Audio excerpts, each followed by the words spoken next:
Let me immediately make some things abundantly, unmistakably clear, because I understand that the title is the kind of contentious opinion slash question which leaves people in the kind of frenzy that then makes them leave YouTube comments before watching or listening to the entire argument, because as surprising as it may seem, there might be a little more substance to this kind of question which provokes that initial reaction. It's like, well, I wonder why something that seems so clearly wrong would be asked in this. Maybe let's have some discourse. Let's find out. Okay, so what I first would like to make extremely clear is that I do not believe that someone else giving you a team is akin to ghosting. I don't not believe it fully, 100%, but really I am making this video because I would like some discourse on it. And I will tell you where I'm coming from. This is a debate I first had about 4 years ago, because the reason you are watching me play Advanced UU, if you are one of those people who is actually watching the screen right now, is because I will be using myself as an example. I'm not trying to cast aspersions on anyone else and demonstrate that I have also been a beneficiary of this pseudo-ghosting. For anyone who is not so into the competitive scene that they don't know what ghosting is basically telling someone else what to do. It was historically most done in battle, like, hey, set up Stealth Rock here. Hey, now switch to Garchomp, stuff like that. And that was a real problem for a long time. And then, through some miracle that I will make a video on eventually, it was phased out of the community, which is extraordinary. But, you should not be receiving advice on what to do from anyone else. You should be playing the game yourself. Now, with someone else's team in hand, that's when it becomes more interesting. And one of the other things I will make extremely clear is that, yes, not every team is going to be original, right? I understand that, you take a bunch of the best advanced players and you have them building teams on their own, and they will independently all say, well, T-Tar goes really well with Scar and Bliss. You throw a Gengar on there, a Swampert, and then, hey, you've got a great foundation. And then they will also find, hey, Aerodactyl's really good in that last slot. So is Salamence. So is Zapdos. So I get that. Not every team is 100% original or anything. But this is why this kind of debate is tricky and requires nuance, my favorite thing, personally. And it's kind of a know-it-when-you-see-it sort of deal. And again, I'm not opposed to this kind of thing. And the reason there's so much gray area here, yes, that was the correct word. Good job, Kev. Monday and you're already losing it. Anyway.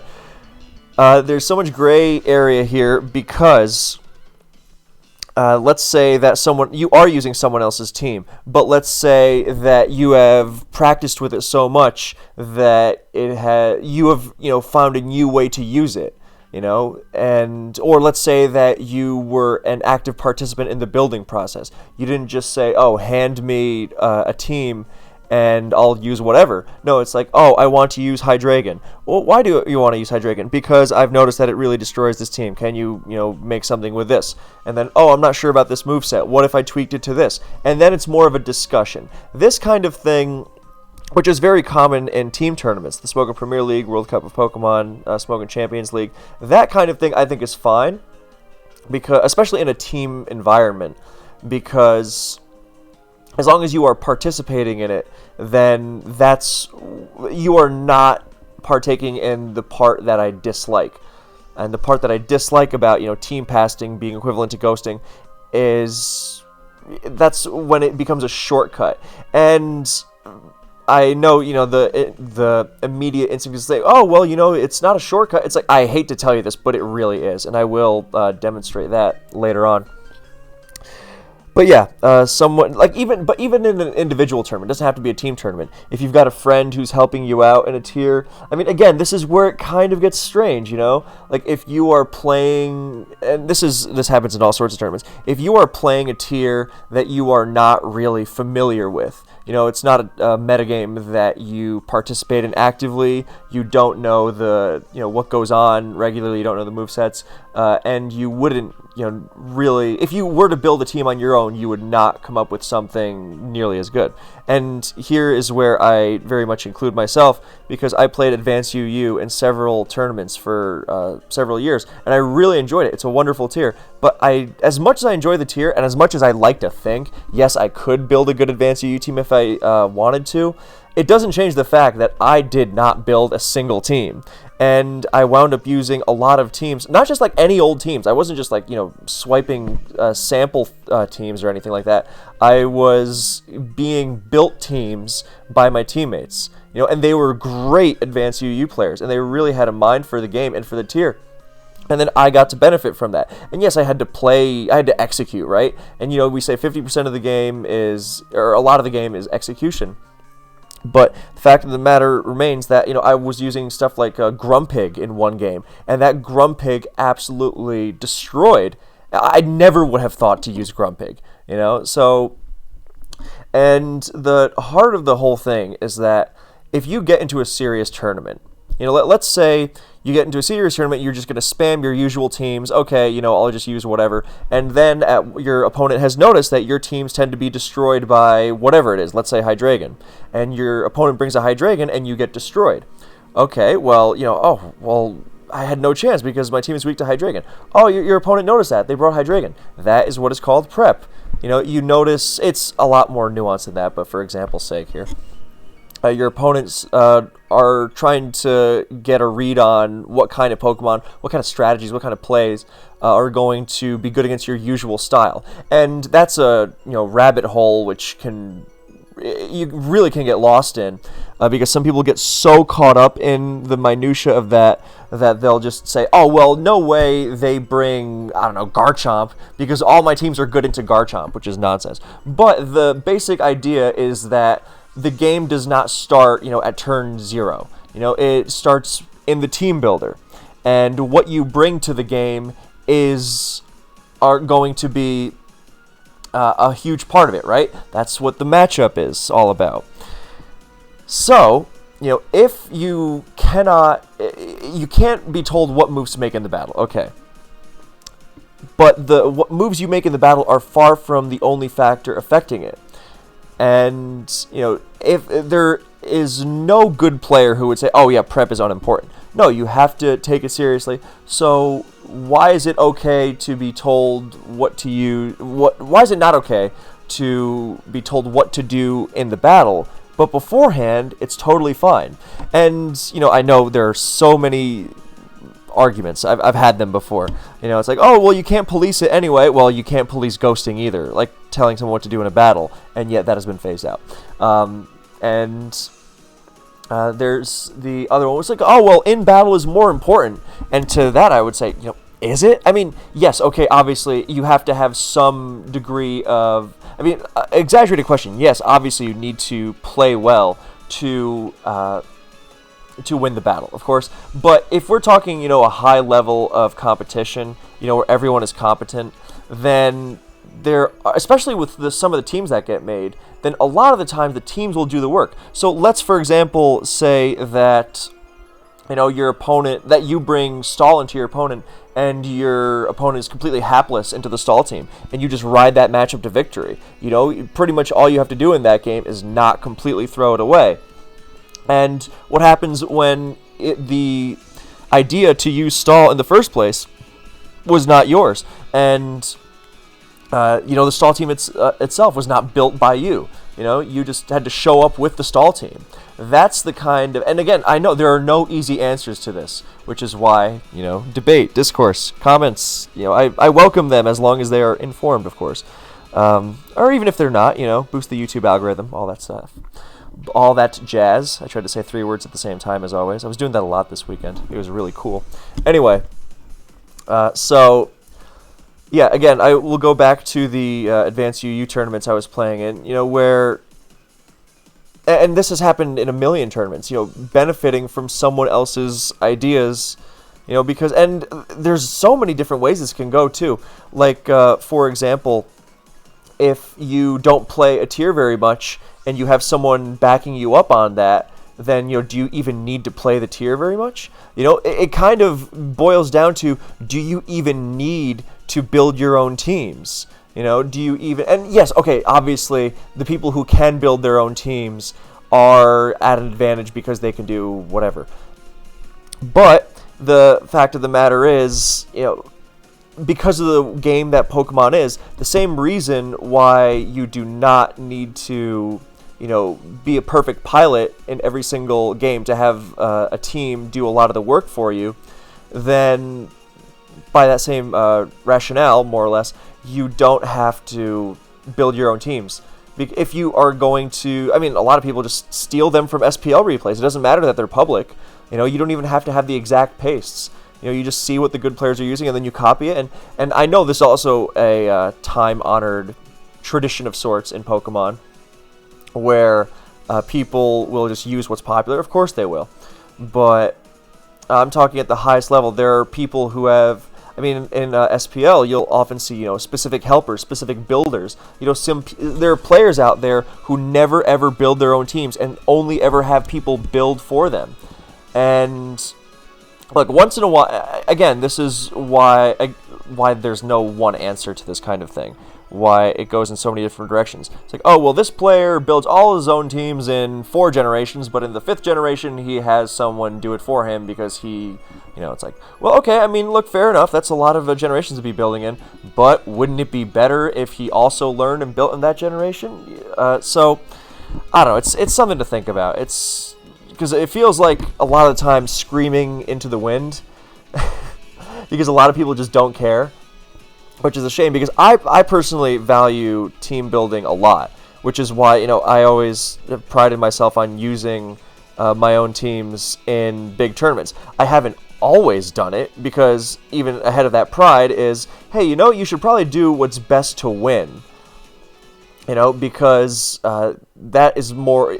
Would you rather? Oh, I used my own team and lost, but it was my own team, or would you rather use the best team for the job and win? Especially in a team tournament.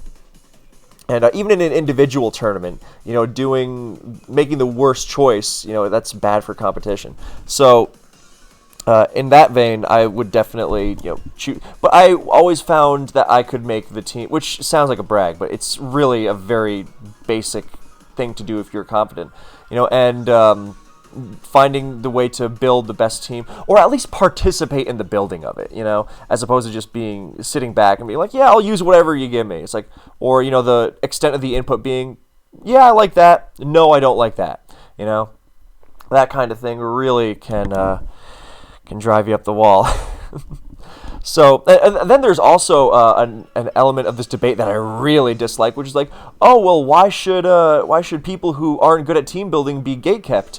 And it's like, well, it's a competitive game, the people who are worse should not be as capable of winning. That seems like the most obvious thing in the world to me. And it reminds me of similar arguments about like team matchup and whatnot, where someone will go, oh, well, I like it when there's there's more variance in matchup and whatever, because then, everyone has a chance to win. It's like, and I know it's kind of fighting the tide, as a lot of people don't want the ultra competitive experience. And I know there is such a thing as being, too all in the competitiveness. But, think about the fact that it really does boil down to, you must accept, first of all, that team matchup is an important part of the game. I'm not saying it decides the game on its own. Absolutely not. Most of the time between two well-built teams, then anyone can win. However, it would also be foolish to deny the fact that some teams are going to have some major advantages over another. Okay, that's fine. It's when that matchup and the tools available to you are being dictated by someone else that it starts kind of being contentious to me, and to some others as well. It used to be a cultural thing where if you didn't build your own teams, you would kind of get mocked.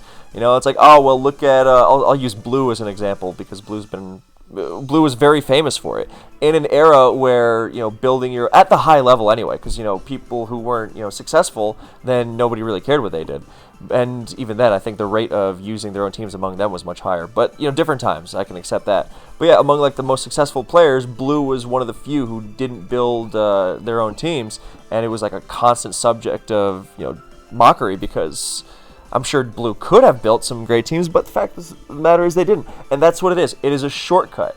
And the reason this whole thing bothers me as much as it does is because it is basically taking a shortcut to success, and it's a good one. That's the whole thing. People say, oh, there's no shortcut to success. It's like, once you reach a certain level of competence in Pokemon, then you kind of can do this. If you have someone, and if, a lot of it is a social thing. If you are friends with people, then it's easy to constantly have access to the best teams. But that's another thing that is kind of weird about the tour scene, and this is not new either, but a lot of people who have access to the best teams will coast just off of having those good teams that are a step ahead of the metagame. And how do they have access to those teams? Because they're friends with the people who build those teams. So that is... and when people say, oh, well, team sharing is good as a learning thing. That's what I really want to stress. I have no issue with someone using someone else's teams to learn the game, And even like in a tournament game, if you're looking at the best teams to use and the best team happens to be someone else's, okay, go for it. But what I'm really against is when, instead of learning and then doing it for yourself, then, you just take the easy road. And the problem is that you kind of can. And I know, the way I enjoy Pokemon the most is not about, being results oriented, but is instead about, the way you play the game, as opposed to, winning at all costs. Well, not winning at all costs, because you want to do what's most competitive, but, the way you play the game is what really leaves your mark as a player. But yeah, in terms of what succeeds at the highest level, then a lot of the time you can be successful through just pilfering or just having, not just like stealing because at least if you steal other people's teams on your own, then that still takes some degree of effort. There are a lot of what we call Pokepaste players who literally just get their teams from Pokepaste they're sent, and they don't change so much as speed EVs. They don't even say, oh, let me throw in some speed creep. No, it's the exact same thing. You copy paste it, you load it. And on one hand, I sympathize with it because, look, this is a game we're playing for fun. Who wants to go crazy over the team building aspect?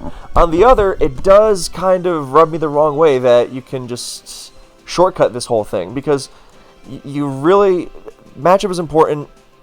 And the team you bring is a significant factor in deciding the outcome of a game. So why is it okay for someone else to do it for you? And I'll repeat again how when some people are able to, bypass the fact that they don't really know much about a tier, or play the tier very much, because they were given a certain team by whoever, then that bugs me, because you think, oh, well, their lack of knowledge will, hurt them. It's like, it doesn't really, Pokemon rewards, a lot of really it's conducive to non-competitive stuff because of, all the variants in the game, which is why we want things like best of 3 in tournaments and such. But, yeah, you will see things like people playing DPP not knowing that their Rotom Wash is a ghost type and succeeding anyway, so... I don't know. And of course it's impossible to police, but then again, so is ghosting if you really want to be technical about it. So, yeah, I think that's the gist of all the arguments that I wanted to make. I will... Yeah, so, like, in this game, if you've been keeping up with the games on the screen, like, this SD Vileplume, like, the team surrounding it and the SD Vileplume itself is amazing here. And, I never... Like, whatever you think of how well I'm using the Vileplume or whatever... then you can say, oh, well, BKC, you had to execute. It's like, yes, but the fact of the matter is, SD Vileplume is an enormous threat, and to be honest, I didn't even know SD Vileplume was an option before my teammate, Boof, showed me the team he made with it, So, and here I am abusing it, I thought I knew Advanced UU pretty well by this point, but this is the kind of, inside baseball, what's that term I'm looking for? Deep cut, that only the veterans of the tier who really, really have experience with it are going to come up with, and here I am benefiting from it. So you see where this kind of bugs me. Now, this is a tournament that, I guess it depends on the tournament too. Like, if it's more a side tournament, a fun tournament that isn't life and death for people, then fine, okay, whatever. But like in the serious tournaments, and then I know you don't take Pokemon too seriously, but we are taking Pokemon seriously to some extent by our participation in it to the degree that it is. So we may as well try and do it right, at least for me. So that's basically it.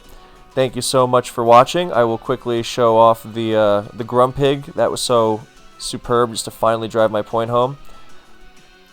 And again, say, hey BKC, what do you want to use? I don't know. I never would have said Grumpig. I think the most I suggested was like CB Hitmonlee and stuff like that, which I still think is good. I love Advanced U, but I haven't touched it since the new additions. I think Arcanine's in the tier now. Look at that, Grumpig countering Kangaskhan. Would I ever have thought of that? Come on. So. Oh, and I Toxic the Ninetales at the beginning. Anyway, alright. Thank you so much for watching. I hope you enjoyed. Please let me know in the comments, and I will see you in the next one.